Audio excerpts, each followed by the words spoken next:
This is Addison. She fell in love with Saad. We just kind of became friends. We started hanging out. After some time, we developed feelings for each other. But before tying the knot, Addison made a big decision. I converted to Islam after meeting my husband Saad. And since converting, the couple have been subjected to cruel comments. In Islam, women are just about slaves. What are you talking about? People will say that he forced me, that I'm brainwashed.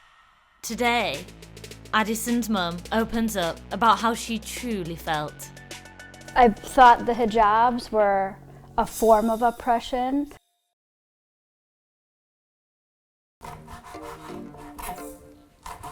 Hi, I'm Addison. Hi, I'm Saad. We've been married for about 3.5 years. So today I'm going to be making dal chawal, which is one of my favorites. We eat it all the time in India. Dal means lentils and chawal means rice.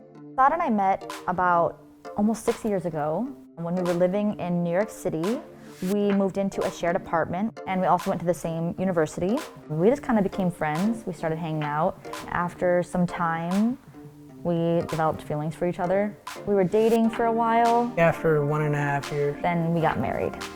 So before I met Saad, I definitely was not religious at all, but I was very spiritual. I did not like mainstream religions. He was the first Muslim that I had ever met, and he's the first person who ever really introduced me to Islam. Before meeting Saad, I would definitely say that I had misconceptions about Islam, especially like Muslim men and how the religion treated women. Saad is always really helpful in the kitchen. I'm definitely the cook. He's a big help. He always like cuts all the vegetables and preps everything, and then he usually does the cleaning after cooking. So we make a good team. I started considering converting to Islam when we had started talking about marriage. He said that he would stay with me regardless if I converted or not, but I just started learning about it because we were spending a lot of time together. I had a lot of doubts at first. I was researching a lot of things on the internet and I would find like really horrible things, so I'd like go talk to him and like, dude, like, how can you even follow something like this? This is so messed up. I gave her all the answers. She felt comfortable, all the questions she had, she got the answers, and that made sense to her every time. Put the green chili in the pot, but then just put the garlic on the side. Yeah, that's perfect. I have never seen my dad, my uncle, my extended families treating their wives bad.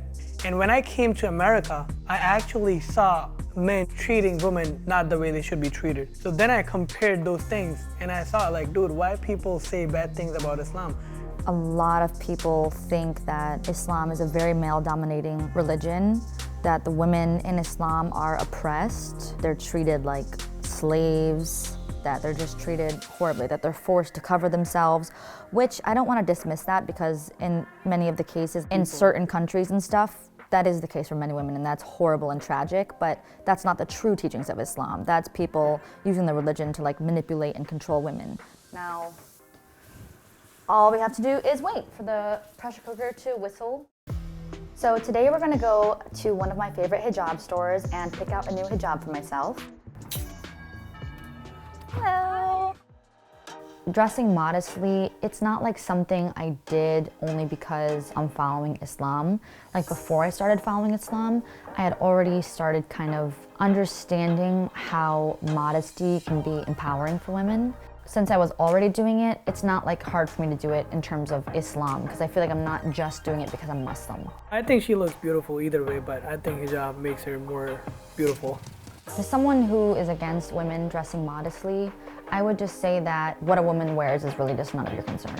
Whether a woman chooses to cover her body or whether or not she chooses to uncover her body, the whole entire point is that a woman's body is her choice. Okay, thank you. Bye. I started social media in the year of 2020 when COVID happened. I wanted to start sharing my story because when I was new to Islam, learning other people's stories and hearing their experiences online through like their social media helped me a lot. So I wanted to kind of do the same thing and maybe share my story and it could help other people. I have received a lot of positive comments and then I also receive a lot of awful comments. So this person's saying, in Islam, women are just about slaves. What are you talking about? This person's like, oh, what a load of BS. Cyrus the Great gave rights to women than Islam nearly did 1,000 years later. Here this person saying, I'm a Muslim, and what she's saying is untrue.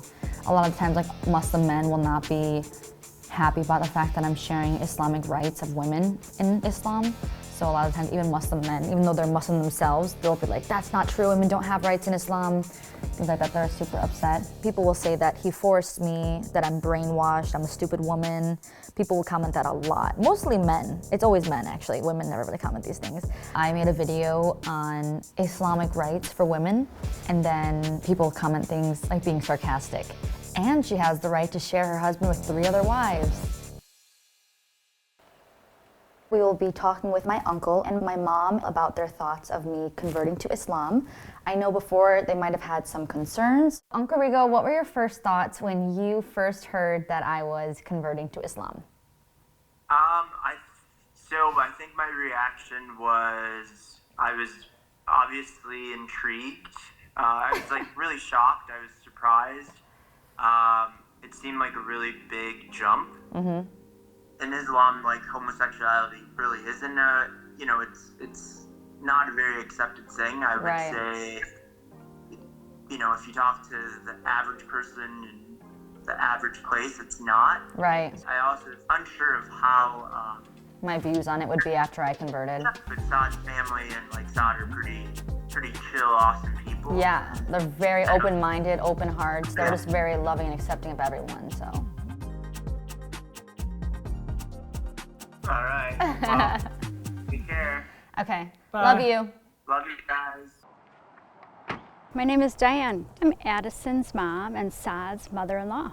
So when she told me she was dating Saad, who she informed me was Muslim, I had very, very limited, if any, exposure to Islam or Muslims.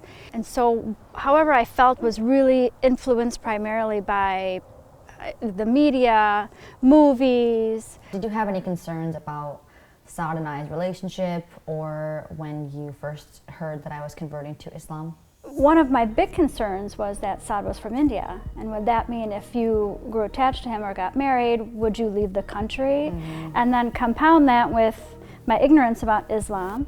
Like you had said, I believed Islam to be an oppressive religion. Yeah.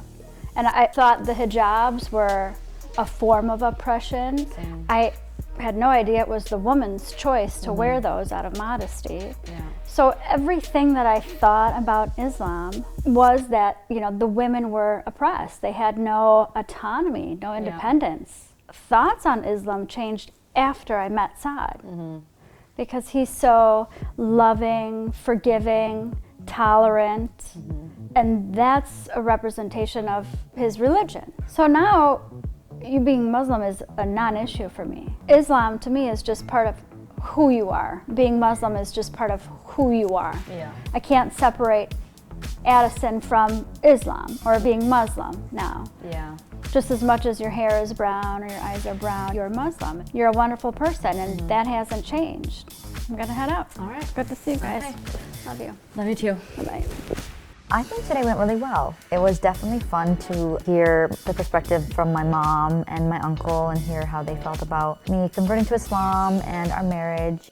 And you shouldn't judge people based on things like their race, their religion, anything like that. You should just never judge people before you know them. I think love is completely sacrifice, how much you can sacrifice for the other person and how much you can understand the other person. Understanding where they're coming from, where their feelings are coming from. And I also think love is a lot about putting down your ego. Loving them not only when things are good, but when things are also really difficult. And staying by their side regardless of the situation.